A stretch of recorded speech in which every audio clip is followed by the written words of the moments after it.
السلام عليكم ورحمة الله وبركاته. أنا لفت نظري حاليا لموضوع حصل سنة 1985. النادي الأهلي لعب مباراة بقيادة المرحوم الكابتن محمود الجاري ضد الزمالك، الفريق الأول لنادي الزمالك. النادي الأهلي لعب بقطاع الناشئين، وتقريبا كان الفريق الأول للنادي الأهلي عملوا حاجة، فالكابتن صالح سليم اتفق مع الكابتن محمود الجوهري ان هم اللي هو يقدمهم. كان زي تمرد كده، راح مريحهم كلهم ولعب بالناشئين. كان من ضمنهم كابتن حسام حسن مدرب منتخب مصر الحالي، ولعبوا ضد الزمالك الفريق الاول كامل، والناشئين النادي الاهلي غلبوا 3-2. تخيل قطاع الناشئين كان عامل ازاي. كان ساعتها مدير قطاع الناشئين كابتن هيدوكوتي من المجر، يعني كان قطاع الناشئين ده كان حاجه تشرف، كان ليه هيبته قوته. النهارده بتاعت ناشئين في نادي الاهلي قطاع الناشئين، بنته فلان وابن علان سمسره، ابناء العاملين. مش شايف حد بيطلع من قطاع الناشئين. ايه اللي جرى للنادي الاهلي؟ ده كان واحد يقول لك ايه، انا رايح اعمل اختبار في قطاع الناشئين. واو، قطاع الناشئين الكلام ده من في الثمانينات او التسعينات. من بعديها مفيش قطاع ناشئين خالص. ما اعرفش ايه اللي حصل في قطاع الناشئين، بقى عباره عن سمسره. قطاع الناشئين النهارده في النادي الاهلي عباره عن سمساره، والخطيب ساكت. يعني الخطيب ده اللي هيجنني، الخطيب ساكت ما بيفتحش بقه. ليه كده؟ ليه قللتوا من قطاع الناشئين في النادي الاهلي؟ قطاع الناشئين زمان كان ما شاء الله لعيبه كبار بيطلعوا منها: حسام حسن، ابراهيم حسن، طاهر ابو زيد، مارادونا النيل، محمود الخطيب، مجدي عبد الغني، خالد جد الله. كان لعيبه واسامي رنان، امام همام. ايه كميه لعيبه، ذكريا نوسف، لعيبه كبيره جدا. كان الاهلي لما يشتري لعيبه من بره ما كانش يتعدوا على الصوابع. عماد متعب، يعني لعيبه كتيره جدا من قطاع الناشئين كانوا بيطلعوا. ما عدا الزمن اللي هو جه النادي الاهلي كان بيشتري لعيبه من النادي الاسماعيلي، الفتره دي بس. لان ما فيش حد بيطلع من قطاع الناشئين، ما فيش، مش شايف. خلاص يعني اخر حاجه احمد بلال، وليد صلاح الدين. بعد كده ما فيش، مش شايف حد بيطلع من قطاع الناشئين. يعني لو تبص على فريق النادي الاهلي الحالي، مين من قطاع الناشئين؟ طاهر محمد طاهر اصلا من مقاولين، محمد مجدي قفشه اصلا من انبي. مين تاني؟ محمد هاني نقوله من قطاع الناشئين، ماشي. الباك الشمال مين؟ ما فيش حد. الباك الشمال مين؟ كوكا، وده كوكا ده اتحسب من قطاع الناشئين. احمد نبيل كوكا ده اتحسب من قطاع الناشئين. ما فيش حد من النادي الاهلي بيطلع دلوقتي.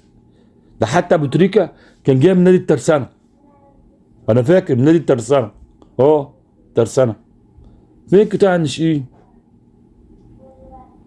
ليه راحت على قطاع الناشئين كده؟ وبعدين انت عايزين تهتم بالكوره، انا عايش بره اهو في امريكا. اهتم بالناشئ، يعني هنا بيعلموهم اساسيات وابتدائيات الكوره. اهتم بالناشئ، هتاخده عنده 10 سنين هتعلمه. انا بروح يعني مراكز في المقاطعه عندي هنا، بتفرج على الناشئين هم بيدربوهم، اقسم بالله 10 سنين بيعلموهم ازاي سلم وتستلم. تخيل، بيعلموهم. بس مشكله امريكا هنا اللي هم مش مهتمين بكره القدم، اللي بيقولوا عليها سoccer. مش مهتمين بيها قوي، يعني ملهاش اهتمام قوي. انما اللي بيهتموا بيها اللي هي الفوتبول، اللي هي بتتعمل، الفوتبول اللي هي بتتعمل بالايد بيسموها فوتبول. بس بتفرج على العيال وما بيمرنوهم. ايه ده، بسم الله ما شاء الله، ازاي يسلم مستلم، ازاي يسلم مستلم. بس المشكله ان هي اللي هي كره القدم الامريكيه اللي هي السكر ما فيهاش فلوس كتيره زي بقيه الرياضيات. يعني مثلا لعيب كره القدم الامريكيه اللي هي بتتحدف بالايد دي اللعيب بياخد في السنه 70 80 مليون. فمش مشهوره، ما فيش حد في القدم ياخد المبلغ ده. في كره القدم الامريكيه 70 80 مليون.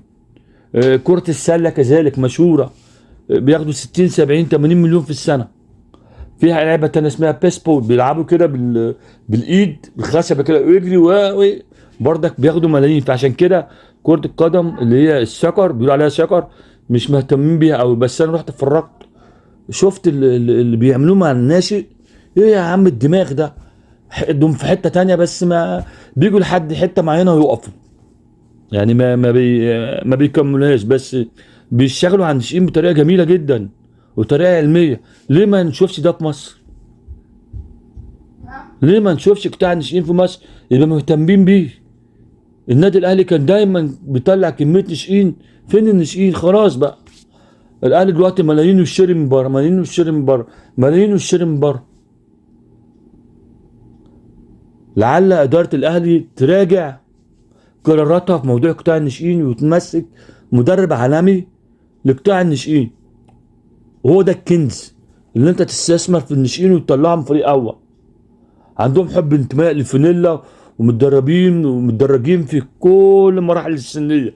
مش تجيب لي واحد مثلا من نادي الزمالك مشطب تديله 150 مليون وكده تعمل مشكله في اوضه اللبس. لا لا لا لا، الخطيب مش عاجبني الصراحه. الخطيب مش عاجبني من اللي بيعمله ده. لا لا لا لا لا لا لا لا لا. ان شاء الله هنتكلم في الموضوع ده المره القادمه، وهجيب لكم ان شاء الله لقطات من هنا من القطاع الناشئين هما بيتدربوا، وهفرجكم عليها. يعني الايام دي الجو ساقع تلج شويه، بيعملوا اندور. يعني بيعملوا جوه التدريبات كلها اندور. حاجه بسم الله ما شاء الله. ونشوفكم على خير، وكل سنه وانتم طيبين.